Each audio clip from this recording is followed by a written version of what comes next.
You're listening to the Higher Calling podcast. If you've been wondering what the workplace is going to look like in 2026, well, you're not alone, but Peter and I are here to give you answers that we believe will shape the workplace in the year ahead.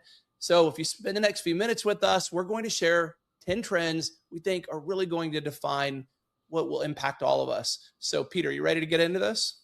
Absolutely. Let's jump into these. Let's do it.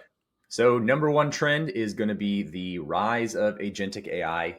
If you haven't heard that term before, that is just an AI agent that is completing multiple tasks in combination to form complex sequences. It's no longer just ChatGPT rewriting your resume. It's rewriting your resume, improving upon it, maybe even submitting your resume. All of these things, that's what makes an AI agent. This is something that is really going to become prevalent across so many organizations in the year ahead. And if you think about it, it's really AI starting to act like a human worker, or in some cases, doing the work of multiple humans. Now, that's a little unsettling to a significant degree, but it's also really exciting for those who are willing to lean into it. So, our advice there for sure is to embrace it, but just be aware that if you're an employee, odds are your organization is adopting AI in some form or fashion right now, because we know the vast majority of them are. Everyone's going to take a different approach. They'll do it at a different pace, but be aware of what's happening and make sure that you're able to leverage it as much as possible. Yeah, the capabilities of these tools are just increasing exponentially.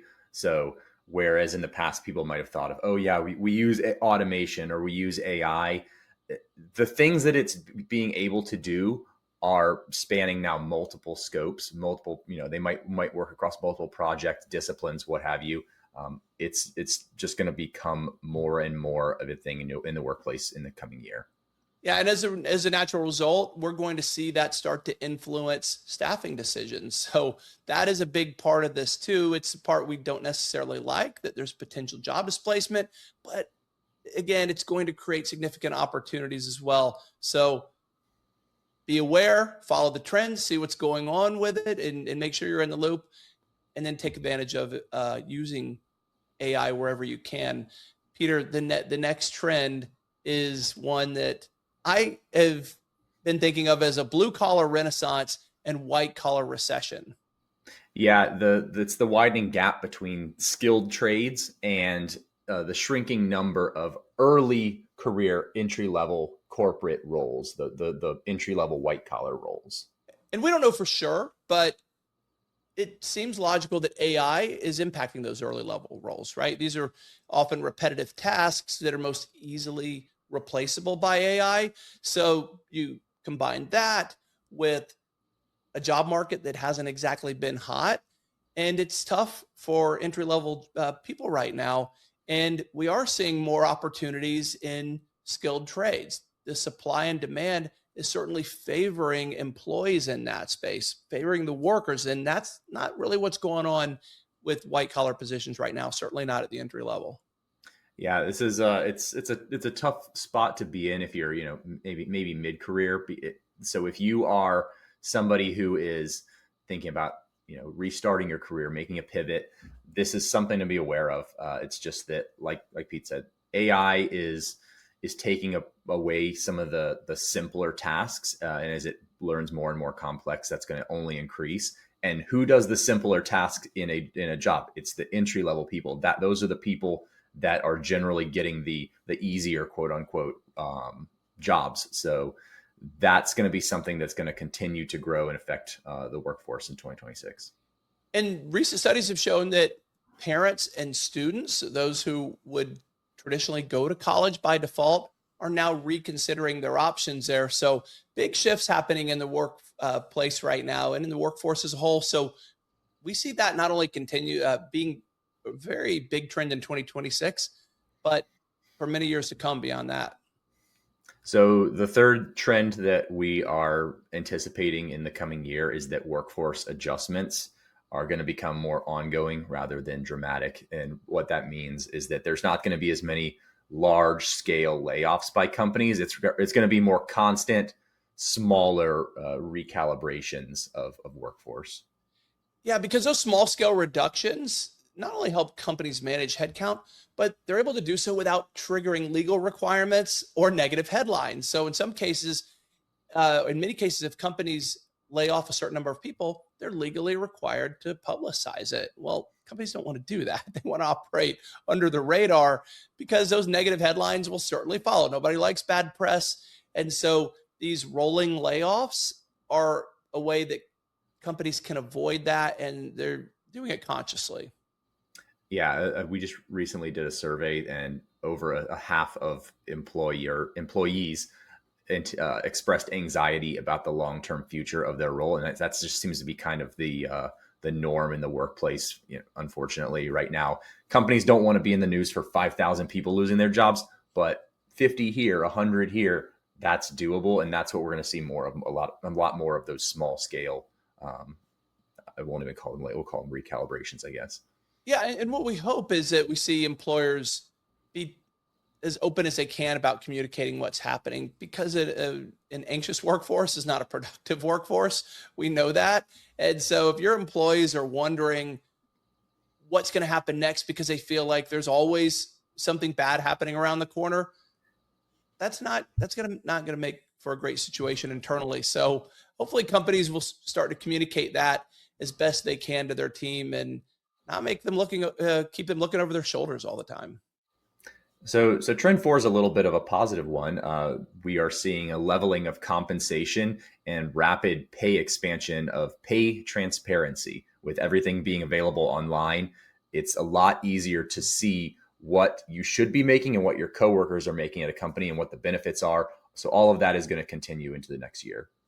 Yeah, and so we saw everyone who remembers 2022, which seems in some ways like a lifetime ago, remembers there was a lot of salary increases. The market was going crazy for a while, and very much an employees market, but the pendulum has shifted. I think everyone knows that by now. We expect that to persist throughout 2026, and expect a roughly 3 to 3.5% salary increases as a whole. So maybe not what employees were used to a couple of years ago, but that has become the new normal, if you will.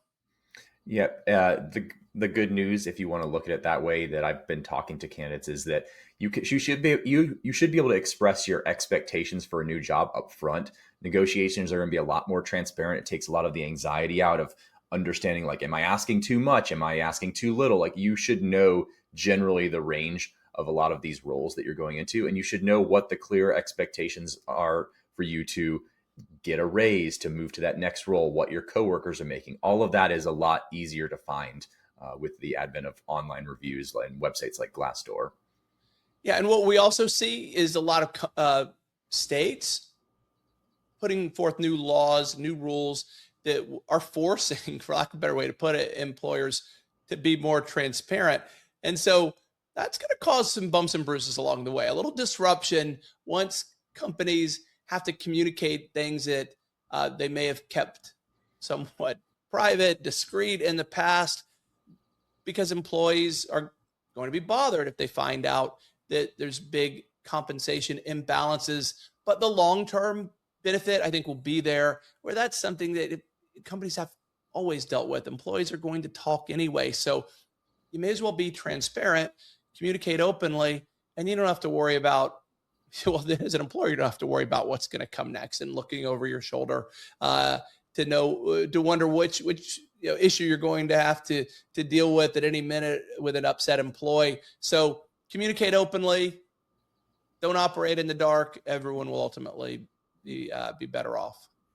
Absolutely. You said it. Employees are going to talk, so it just brings it all out in the open. Trend five centers on human centric skills becoming the real differentiator in the workplace, as hiring continues and as AI continues to grow.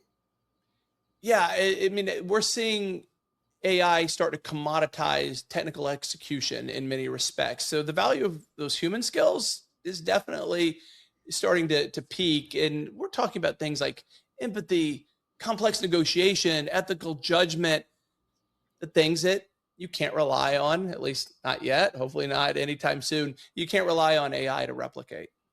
Yeah, the term that I use when I talk to people is contextual judgment. And that's the ability to interpret nuance, tone, ambiguity, soft skills. That's what matters.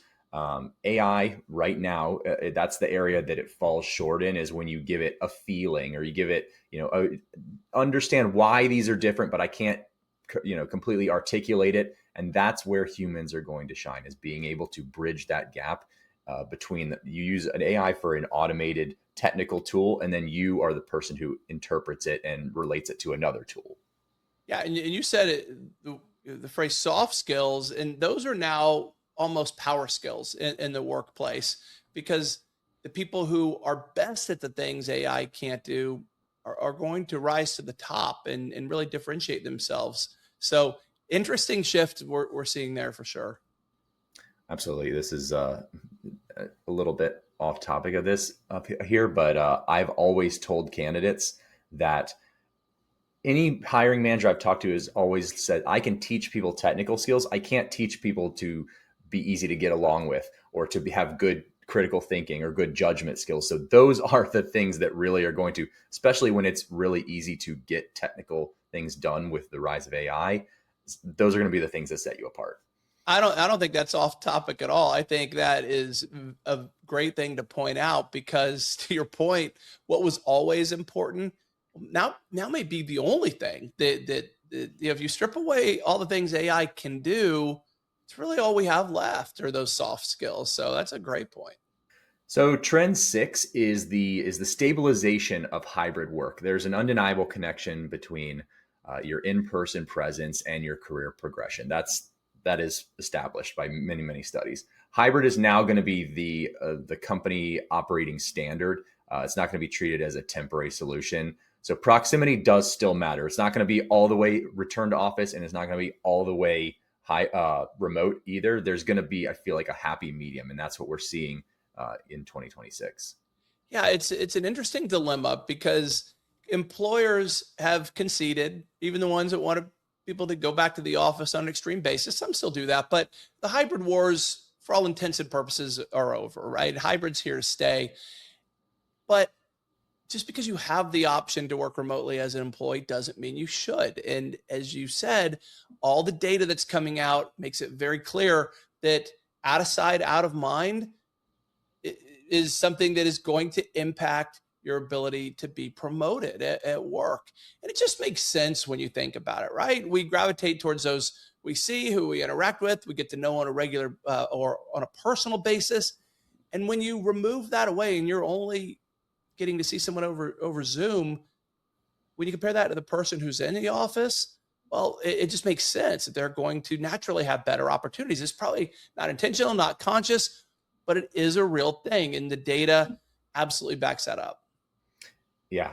People, when you're in office, even if you're not trying to be seen, you are being seen. You're getting to know people. So if you're working remote, you have to make a conscious decision to be participating, to be seen, to get these mentorship opportunities.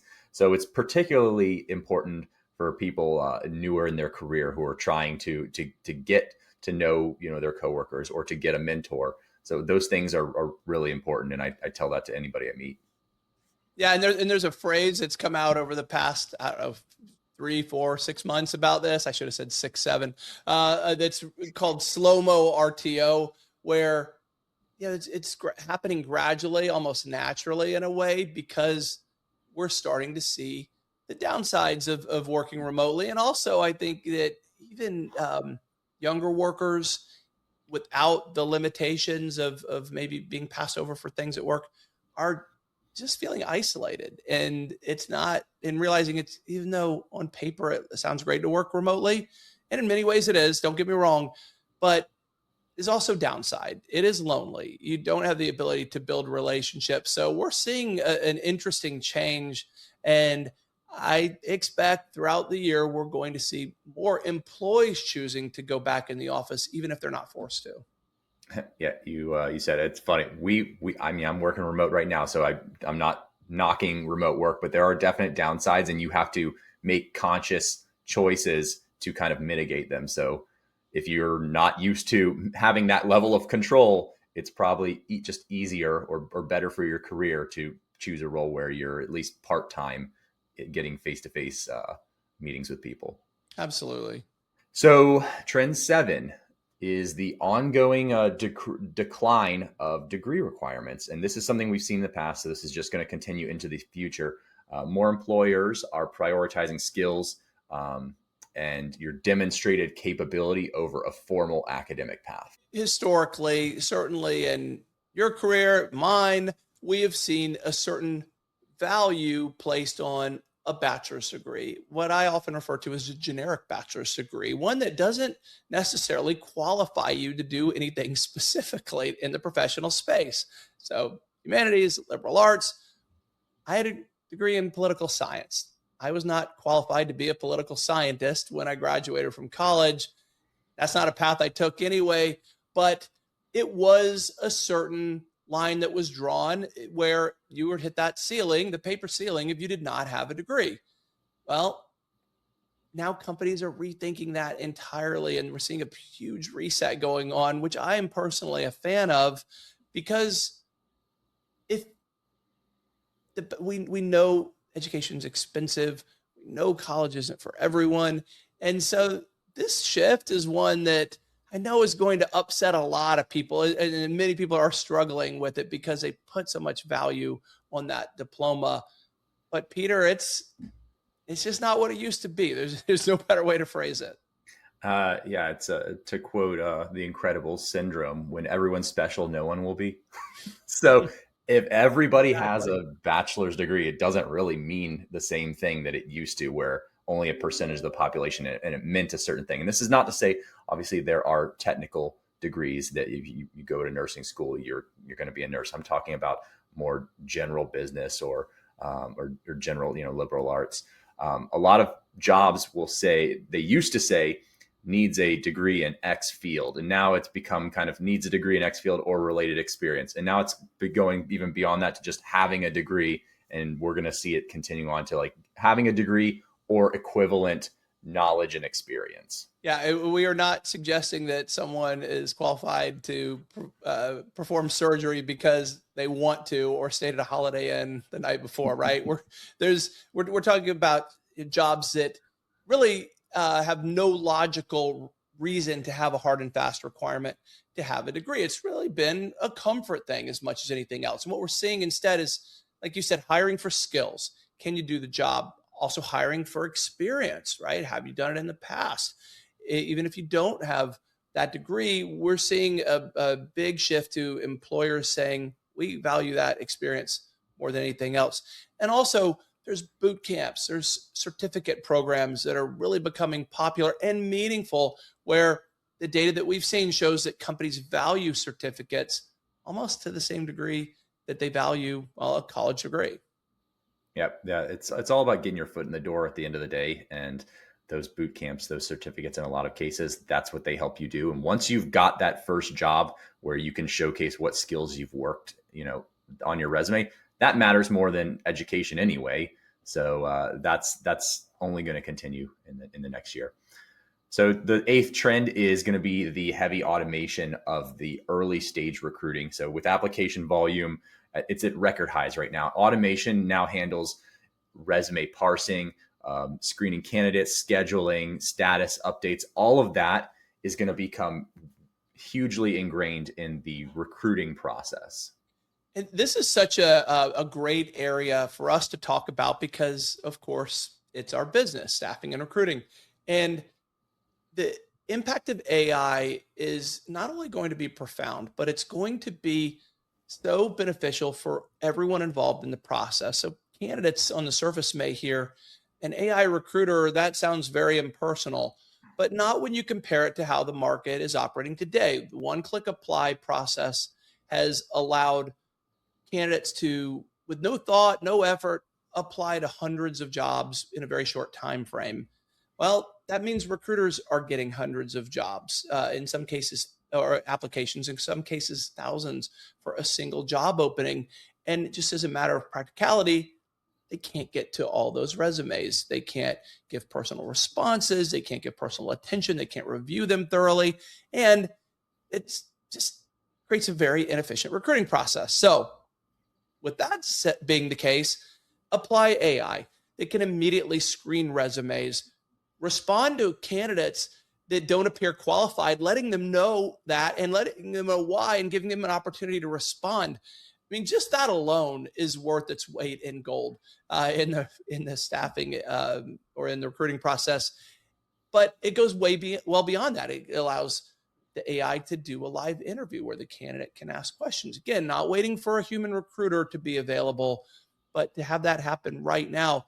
And what we're seeing is AI that does a very, very good job of assessing candidate quality through those conversations and then passing them on to a human recruiter. So basically, allowing the candidates to get faster responses, better responses, more thorough responses, and allow, of course, the recruiting process to operate at a level of efficiency that was never possible before.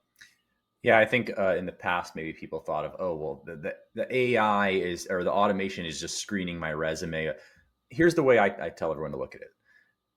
It may sound really great on paper to have only a human ever look at your resume, but on average, hiring managers and recruiters are looking at your resume less than 5 seconds if they've got hundreds of applications. So are they going to, and that's assuming that your resume is perfectly formatted, which we know that is not the case with most, at least with these AI tools, the capabilities I've seen that they can do, they are screening your entire resume. It's form agnostic. They can read everything. It's actually going through it and understanding if it matches the job skills. Then it's passing that on to the recruiter to review. So the recruiter can actually do a deep dive into it and talk to the people that are qualified for the role. So it may seem a little counterintuitive, but from what I've seen, this has actually increased candidate satisfaction in the job process. And as if you can't tell, this is one we're pretty excited about ourselves because we know how much it's going to improve our industry. And yeah, Peter, when you think about it, you have to assume that there's AI, there's the same level of AI tools and services that we're seeing for our industry being applied everywhere. It's just really exciting to think about. And I am convinced that 2026 is going to be a year where we see a huge step ahead, just with AI as a whole, but specifically in the recruiting process. Yeah, there's going to be some really cool stuff coming in the next year, and it's going to be interesting to see just how. I mean, nobody could have predicted when ChatGPT came out, like how much it would grow just in 1 year. So this time next year, I expect that we'll have some interesting takes on everything. Absolutely. So the ninth trend 9, is a reduced mobility across the workforce. Employees are staying in their current roles longer. It's creating more stability, but because employees aren't moving on, there's fewer openings. There are fewer openings driven by a number of things happening right now. The tariffs have made a lot of employers cautious, slow to hire. The economy as a whole, the supply and demand in the job market right now is unfavorable for many professions. There are some exceptions, healthcare being the biggest one that's out there right now. So this is not universal, but for the most part, in the white collar space specifically, there is more supply than demand. For younger workers as much as anything else. And so we see workers not moving, not creating opportunities for others to open up, more people competing for fewer jobs, all the above. So that's where the great stay has become a phrase, also referred to as job hugging. It all kind of means the same thing, is that workers, they're staying not necessarily because they want to, but because their options are limited right now. Yeah, there's nothing really to be done about this, on the worker side. So it's just really something to be aware of going into the new year. Monster Research did a study and showed that 3 out of 4 employees expected to stay in their role for the next at least 2 years. So it's really a prevalent sentiment across the entire workforce right now. We're coming down to the end here, right? We're down at the end. So trend 10 is the modernization of compliance, and that's visa sponsorship costs, pay documentation, oversight of automated decisions, all of all of these things that affect hiring are going to affect hiring in a more direct way in 2026. Yeah, the visa overhaul, the H-1B visa overhaul is certainly grabbed some headlines over the past few months.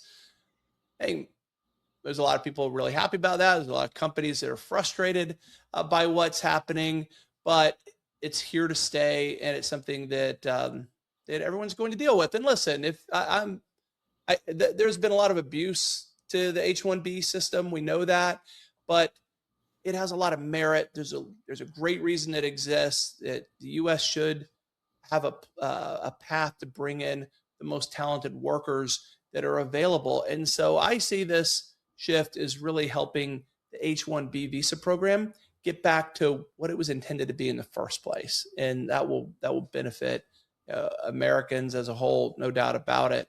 And but it's a big shift, Peter. It's happening. I think it took a lot of people by surprise the way it happened so quickly.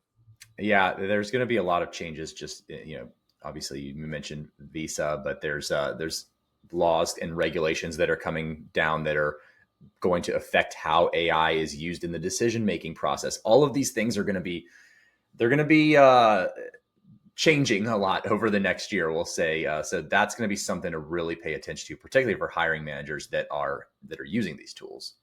And that's a fight that we'll see play out in the months ahead. I don't know that I want to try to make a crystal ball prediction on how that's going to work. You never know what the courts are going to decide, but states are looking to put a lot of AI based laws in place, as you referred to.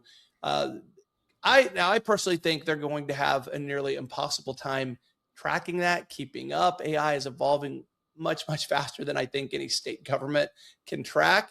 But put that aside, what we have happening at the same time, and is the time we're recording this, which is the middle of December, President Trump just signed an executive order basically saying that states aren't allowed to make too many AI specific, put too many AI specific laws in place. He'd rather have, or maybe not at all. He'd rather AI. He wants AI to really be regulated at the highest possible level, so it's not happening locally. It's a fight. It's a mess. We don't know how that's going to work out, but we do know that's going to be a trend that we'll all be trying to follow and keep up with in the workplace in 2026. So I think that's all 10 of our trends. Did we cover them all? I think we did. I think we did. And this is going to be such an interesting year. Just the last few months, what we've seen with the changes, it's hard not to get excited about AI. That's the one that I'm most excited about by a very wide margin. Peter, what do you think? Do you think I expect it to be make a bigger impact than it actually will? No, I mean from what I've seen and just the way that these the tools and the companies are evolving, it's honestly, we have these as trends for 2026, but these trends are going to be like over the next 6 months we're going to be seeing things. So it's going to be a wild ride for sure. The future is now. Absolutely. All right. Well, with that, I think we can say goodbye. And thanks for hanging with us this long. If you've been here, we'll review this 12 months from now, see how we did. I like our chances. I feel pretty confident that Yeah, we're on the right track for these I trends. think we're doing pretty good there. So All right. Well, thanks for listening. Have a great year. thanks.